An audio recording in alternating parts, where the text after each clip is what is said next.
जय हिंद दोस्तों, स्वागत है आपका एक बार फिर से हमारे आपके प्यारे से यूट्यूब चैनल 92 एडू पर। तो आज हम आपके लिए लेकर आए हैं फिजिक्स, माइनर फिजिक्स का बीएससी सेकेंड ईयर का एक और टॉपिक। ये यूनिट सेकेंड है, यूनिट सेकेंड का पहला टॉपिक है। यूनिट 2 का पहला टॉपिक है लॉरेंज बल। तो लॉरेंज बल क्या होता है, कहाँ लगता है, इसका मैग्नीट्यूड, इसकी डायरेक्शन, सब ये इस वीडियो में हम जानेंगे। तो चलिए शुरू करते हैं हमारा टॉपिक। सबसे पहले लॉरेंज बल होता क्या, अगर हम सिंपल भाषा में पूछे कि लॉरेंज बल क्या कहलाता है, तो ये होता है कि अगर किसी चुंबकीय क्षेत्र में कोई कण गति कर रहा है तो उस पर लगने वाला नेट फोर्स लॉरेंज बल कहलाता है। उसके लगने वाला कुल बल लॉरेंज बल। अब एक कुल बल क्यों आया? कुल बल इसलिए आया कि मान लो अगर उसमें चुंबकीय क्षेत्र है और विद्युत क्षेत्र भी है साथ में, तो दोनों का योग होगा नेट फोर्स, और वो कहलाएगा लॉरेंज फोर्स। ठीक है, तो चलिए समझते हैं। तो हमने मान लिया कि ये चुंबकीय क्षेत्र है, चुंबकीय क्षेत्र, ये क्रॉस का मतलब है चुंबकीय क्षेत्र, जो दिशा है चुंबकीय क्षेत्र की वो अंदर की ओर है, अंदर की ओर दिशा है। अगर देखिए डॉट होता है तो दिशा बाहर की ओर होती है, और क्रॉस होता है दिशा अंदर की ओर होती है। ठीक है, तो यहाँ पर क्रॉस है मतलब चुंबकीय क्षेत्र की दिशा ऐसे अंदर की ओर है। ठीक है, अब मान लीजिए कोई कण यहाँ पर है जिसका आवेश है Q, ये V वेलोसिटी से इसमें मूव कर रहा है, इसमें गति कर रहा है, और चुंबकीय क्षेत्र है B। ठीक है, और V वेलोसिटी से थीटा कोण बनाते हैं। चुंबकीय क्षेत्र ऐसा है, मान लो ये ऐसे ऐसे गया, तो यहाँ पर जो कोण बन रहा है यहाँ पर ये थीटा कोण है, तो थीटा कोण बनाते हुए ये बढ़ रहा है चुंबकीय क्षेत्र में आगे की ओर। ठीक है, तो इसका जो किस पर डिपेंड करता है लॉरेंज बल, सबसे पहले एक होता है, अरे एक सेकंड, एम मतलब मैग्नेटिक फील्ड में अभी हम। ठीक है, इससे पहले एफ ई जान लो, इलेक्ट्रिक फील्ड क्या होता, क्या निकला था, क्यू इंटू ई वेक्टर, ये होता है एफ ई, ये होता है। ठीक है, अब एफ एम सबसे पहले किस पर डिपेंड करेगा, एक तो क्यू पर डिपेंड करेगा हाँ बिल्कुल करेगा क्यू पर डिपेंड। तो क्यू मतलब जितना ज्यादा आवेश होगा उस पर उतना ही ज्यादा बल लगेगा। ठीक है, क्यू पर डिपेंड करा। और वी, जितनी ज्यादा वेलोसिटी होगी उतना ही ज्यादा उस पर बल लगेगा, तो क्यू वी, और इन दो पर डिपेंड कर। अब इसके बाद बी मतलब जितनी ज्यादा चुंबकीय क्षेत्र की तीव्रता होगी, तो क्यू वी वी। और एक और चीज पर डिपेंड करेगा, वो होगा कितने कोण से उस चुंबकीय क्षेत्र में वो कण गति कर रहा है। तो मान लो थीटा कोण पर गति कर रहा है, तो वो उस थीटा की ज्या के बराबर होता है, तो ये कहलाता है लॉरेंज बल। देखिए हम इसे भी लॉरेंज बल कह देते हैं किस स्थिति में, जब हमारा जो विद्युत क्षेत्र की, वहां पर विद्युत क्षेत्र एग्जिस्ट जो कर रहा हो वो ना हो, यहाँ पर विद्युत क्षेत्र ना हो, केवल चुंबकीय क्षेत्र हो, तो इसे हम लॉरेंज बल कहते हैं। जैसे अगर हम एफ नेट की बात करें, तो F vector M plus F vector E, ठीक है, एफ वेक्टर ई, ये कहलाता है लॉरेंज बल। एफ वेक्टर नेट ये कहलाता है लॉरेंज बल। इसमें हम अगर वैल्यू रख दे तो एफ ही पहले, ठीक है, Q V V sine theta plus Q E vector. ठीक है, ये होता है हमारा नेट फोर्स। अगर हम इसे सदिश रूप में लिखें तो इसे हम सबसे पहले यहां लिख लेते हैं, Q V V sine theta. अब इसे हम सदिश रूप में लिखें तो कैसे लिखेंगे, क्यू, इस पर तो वेक्टर लगना नहीं है। अब भी बी साइन थीटा, अगर आपने पढ़ा हो, एक चीज पढ़ी होगी, ए बी साइन थीटा, इसे कैसे लिखते थे, A vector cross B vector, तो इन दोनों का क्रॉस प्रोडक्ट है वी वी साइन थीटा, तो V vector cross B vector, और ये हो गया एफ वेक्टर एम। तो अगर वेक्टर फॉर्म में कोई पूछे तो ये है वेक्टर फॉर्म, ये वेक्टर फॉर्म में है। ठीक है, तो ये होता है लॉरेंज बल का फॉर्मूला। लॉरेंज बल किस पर डिपेंड करता है? अब लॉरेंज बल के लिए एक कंडीशन होती है कि जो हमारा आवेश है वो उस चुंबकीय क्षेत्र में स्थिर नहीं होना चाहिए, बल्कि वहां पर मूव करते रहना चाहिए, गति करते रहना चाहिए उस आवेश को। तो उस आवेश पर इतना बल लगता है। अगर वहां पर विद्युत क्षेत्र भी स्थित उपलब्ध हो या फिर स्थित हो, तो उसमें जो लॉरेंज बल होगा वो ये होगा। ठीक है, ये होता है लॉरेंज बल। अब इसकी कुछ परिस्थिति होती है, जैसे मैंने एक परिस्थिति आप लोगों को बताई कि अगर कण हमारा स्थिर है तो उस पर चुंबकीय बल नहीं लगता। ठीक है, अगर कण हमारा स्थिर है, गति नहीं कर रहा है, मतलब v का मान जो है वो 0 है, तो कण पर कोई चुंबकीय बल नहीं लगता। लेकिन अगर यही चीज विद्युत क्षेत्र में हो, मान लो विद्युत क्षेत्र कहीं पर है और वहां पर कोई कण हमारा रखा है, तो उस पर विद्युत बल जरूर लगेगा। विद्युत क्षेत्र के लिए ये कंडीशन नहीं होती। विद्युत क्षेत्र में बल लगता है उस कण पर, और अगर चुंबकीय क्षेत्र में कोई बल रखा है और गति नहीं कर रहा है तो उस पर चुंबकीय बल नहीं लगता है। पहली कंडीशन ये हुई। अब अगर हमारा कण जो है, मान लो थीटा बराबर 0 डिग्री, मतलब हमारा कण जिस दिशा में चुंबकीय क्षेत्र है, मान लो सॉरी ऐसे, इस दिशा में चुंबकीय क्षेत्र ऐसे, अभी इसकी बात नहीं कर रहे हम, इस दिशा में चुंबकीय क्षेत्र ऐसी है और इसी दिशा में कण हमारा गति कर रहा है।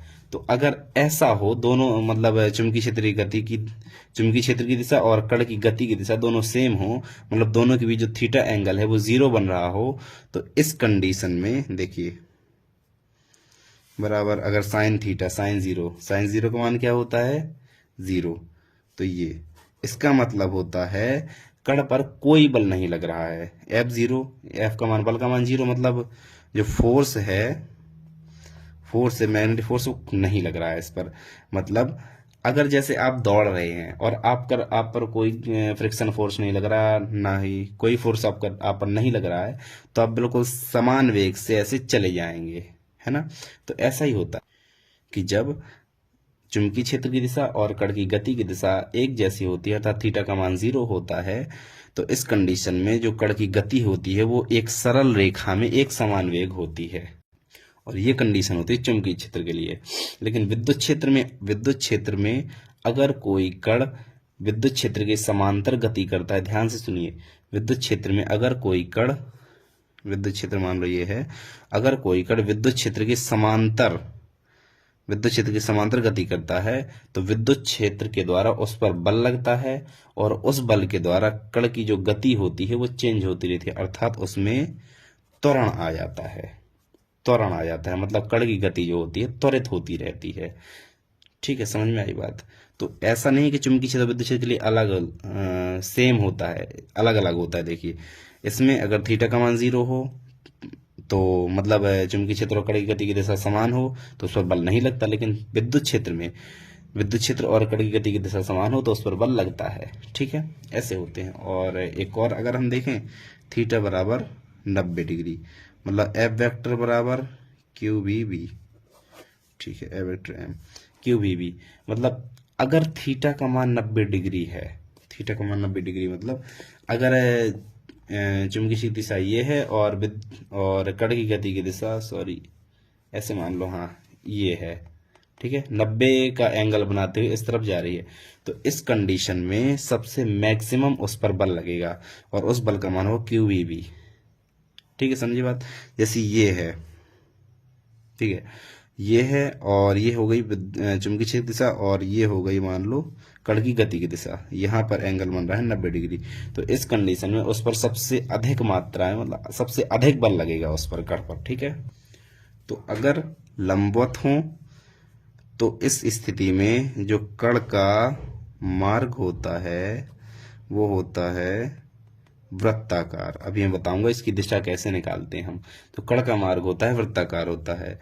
अगर यही चीज विद्युत क्षेत्र में की जाए, तो विद्युत क्षेत्र में अगर विद्युत क्षेत्र की दिशा और कण की दिशा के दोनों के बीच 90 डिग्री का कोण बन रहा हो, तो इस कंडीशन में कण का मार्ग ये होता है परवलयाकार। ठीक है, याद रखने से विद्युत क्षेत्र में अगर विद्युत क्षेत्र और कण की गति की दिशा के बीच में 90 डिग्री का कोण बन रहा हो, तो इसमें कण का मार्ग परवलयाकार होता है, वहीं चुंबकीय क्षेत्र में कण का मार्ग वृत्ताकार होता है। ठीक है, अब इसकी दिशा कैसे, दिशा मतलब देखो ये सदिश राशि है तो इसका परिमाण तो ये हो गया। अब इसकी दिशा कैसे निकालते हैं, तो दिशा आपने दो वेक्टर में क्रॉस प्रोडक्ट की दिशा निकालनी आपको आती होगी। देखिए मैं थोड़ी सी आपको बता देता हूँ कि ये हो गया मान लो ए वेक्टर और ये हो गया बी वेक्टर। अगर मैं कह दूं कि ए वेक्टर क्रॉस बी वेक्टर, ये निकालो इसकी दिशा, ए वेक्टर क्रॉस बी वेक्टर की दिशा क्या होगी, तो ए से बी, ध्यान दो इस चित्र में देखो, ए से बी मतलब कहां से जा रहे हैं, इससे ये आ रहे हैं हम, ऊपर से नीचे आ रहे हैं। तो इस कंडीशन आपको जो राइट हैंड आपका है, राइट हैंड से अपन को देखना है। अगर ऐसे जाए नीचे से ऊपर तो हम तो ऐसे घुमाएंगे उंगली, लेकिन ऊपर से नीचे आ रहा है तो उंगली हम ऐसे घुमाएंगे। देखो ध्यान से देखते जाओ, उंगली कैसी घूम रही, ए से बी की ओर घूम रही है। और इस कंडीशन में हमारा अंगूठा नीचे की ओर दिशा बता रहा है। उंगली आप ऐसे घुमाओगे तो अंगूठा नीचे की ओर दिशा बताएगा। मतलब अगर हम ए से बी की ओर जाएं तो इसमें दिशा कैसी होगी, नीचे की ओर, ठीक है। और अगर हम B vector cross A vector की बात करें तो ये B vector cross A vector मतलब बी से हम ए की ओर जा रहे हैं, तो ये घूमा और इसकी दिशा ऊपर की ओर। तो इस कंडीशन में दिशा ऊपर की ओर, ठीक है। इसी प्रकार इसमें हम दिशा बताएंगे। इसमें मान लो ये इस तरह चल रहा है और अंदर तरफ इसमें वेग लग रहा है, तो इसकी दिशा कैसे होगी, कैसे हम निकालते हैं इसकी दिशा। तो इसकी दिशा हम निकालते हैं दाएं हाथ की हथेली के नियम से। दाएं हाथ की हथेली का नियम, जैसे ये हो गया हमारा दायां हाथ, ठीक है। तो ये हो गई, ये जो उंगली जिस दिशा में हमारी बताएंगी, जिस दिशा में उंगलियों की दिशा होगी चुंबकीय क्षेत्र की दिशा, तो चुंबकीय क्षेत्र की दिशा ऐसी अंदर की ओर होगी हमारी, ठीक है। ये चुंबकीय क्षेत्र की दिशा हो गई। और अंगूठा बताएगा कण की वेग की दिशा, जिस जिस दिशा में कण का वेग जा रहा है कण, ठीक है। तो ये हो गई चुंबकीय क्षेत्र की दिशा ऊपर से नीचे की ओर, और ये हो गया हमारा कण का वेग इस दिशा में। तो हथेली जिस ओर रहेगी, मतलब हथेली इस तरफ है, देखो थोड़ी मैं ऐसे बताऊं, हथेली इस तरफ है, ऐसे इस पेन के लंबवत इस दिशा में ऐसे है हथेली ऐसे।